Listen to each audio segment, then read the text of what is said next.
Hello and welcome back to my channel. Today's video is going to be a little bit different. About a week or so ago, I purchased the new ebook from Georgie Stevenson.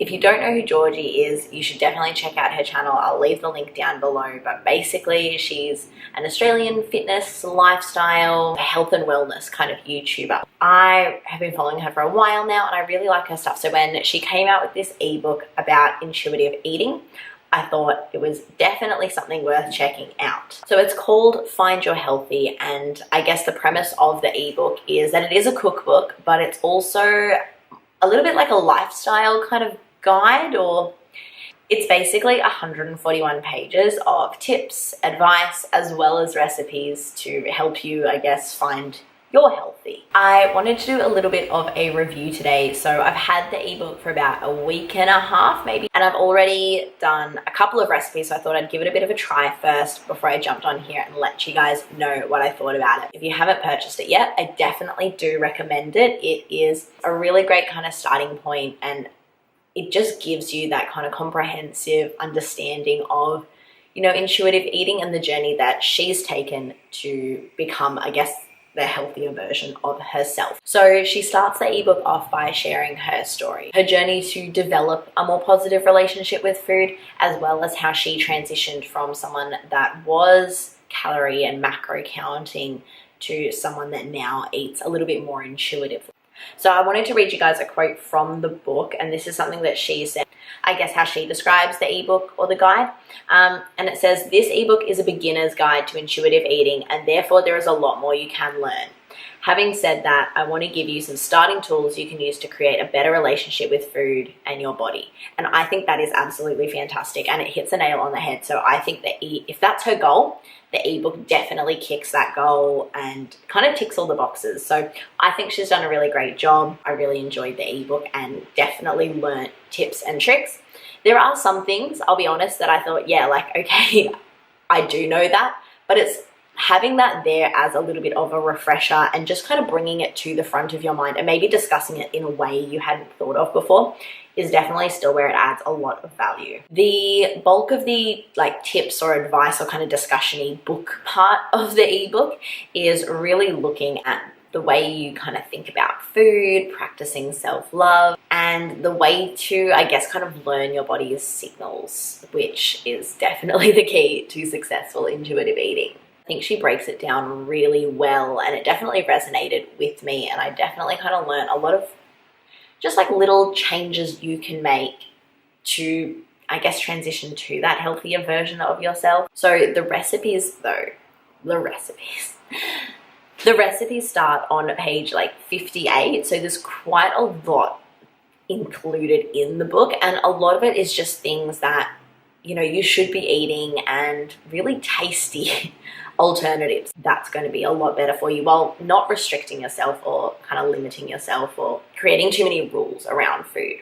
So I've had a chance to cook a couple of them, including the Miracle Gut Healing Smoothie, which is a really awesome kind of turmeric berry smoothie.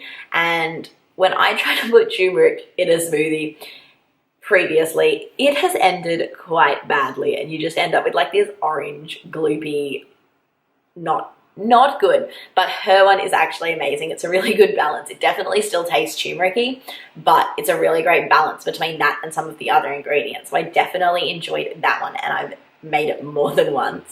I also really like that she has these kind of like smoothie as well as Nourish Bowl matrix. So it really encourages you to make it your own, build your own foods, but helps you just kind of tick off that you're getting in all of the key macronutrients for the meal, and of course finding that balance.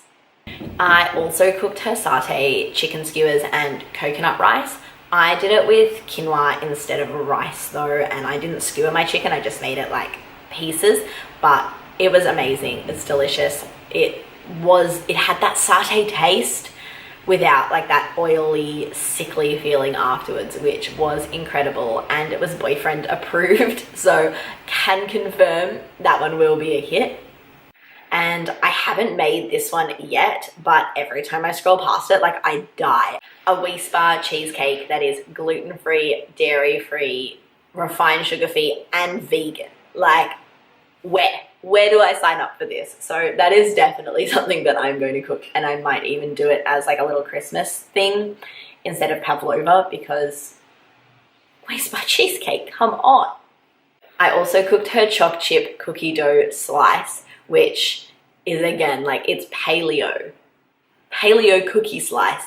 And I made a double batch because I was like, I know my boyfriend loves cookies and he was having a bad day. So I was like, I'll make him some cookies. I'll make a double batch so I can actually eat some, maybe share some with some friends, have some to show you guys. That was 4 days ago and they are gone. Like, there is not a single one left. And I'm talking, there was like 20 plus cookies. But low-key, they were amazing. So super, super impressed with that. And I'm definitely going to have to make that one again as well. Although I will recommend, if you guys make it, just do a double batch. I promise it will go.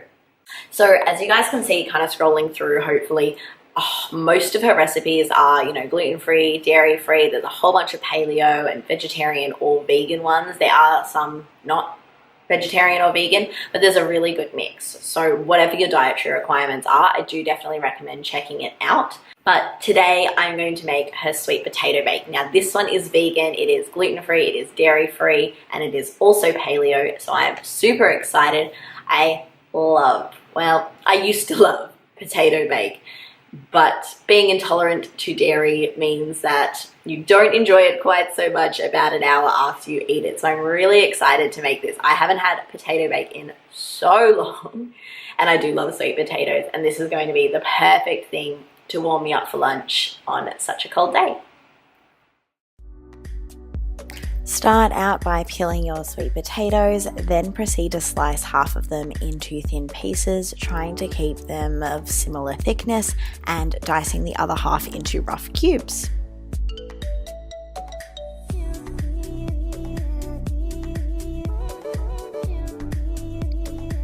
Dice some carrots as well and throw those in with the diced sweet potatoes.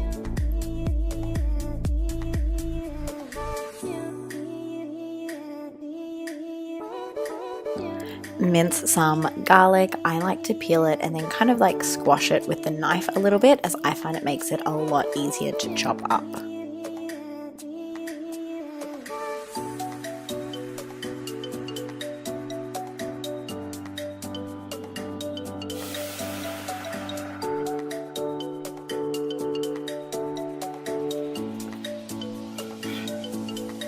Add all of your sliced sweet potato to a pot with boiling water and just boil them until they're cooked through.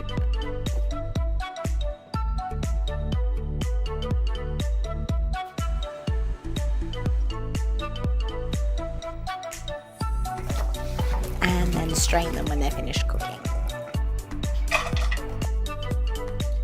Saute the garlic in your pot and then add the sweet potato and the carrots and chuck in your coconut cream as well. I also can't apparently read recipes, as this one did call for coconut milk. I've got coconut cream instead, but I'm just going to be living my best life. The important thing when you're buying either though is to just double check the ingredients. Most of them you buy at your supermarket have a whole bunch of additives or preservatives or flavors, stabilizers that you just don't need. I go for something with minimal ingredients and I like to recognize what they all are. But I'm chucking in that, some nutritional yeast, water, salt, pepper, and paprika, and just letting that simmer on the stove.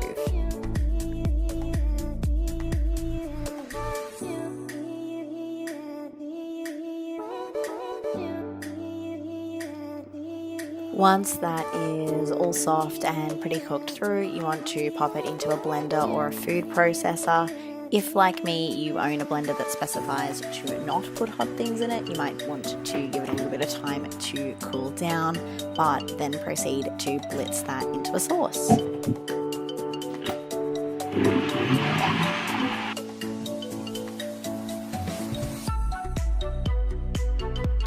Assemble your sweet potato bake. Make sure you've got a good balance of the cooked, sliced, and the sauced rest of the sweet potato, and then get it ready to pop in the oven.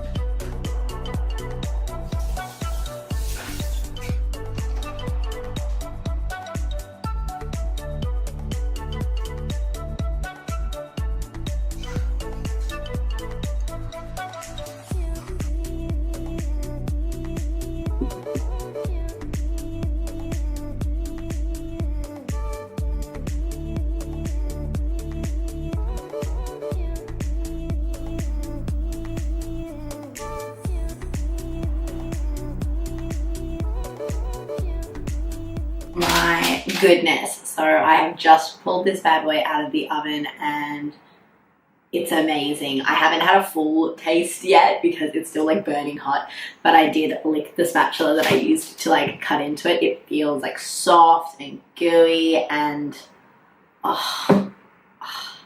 perfect cure for a winter rainy day.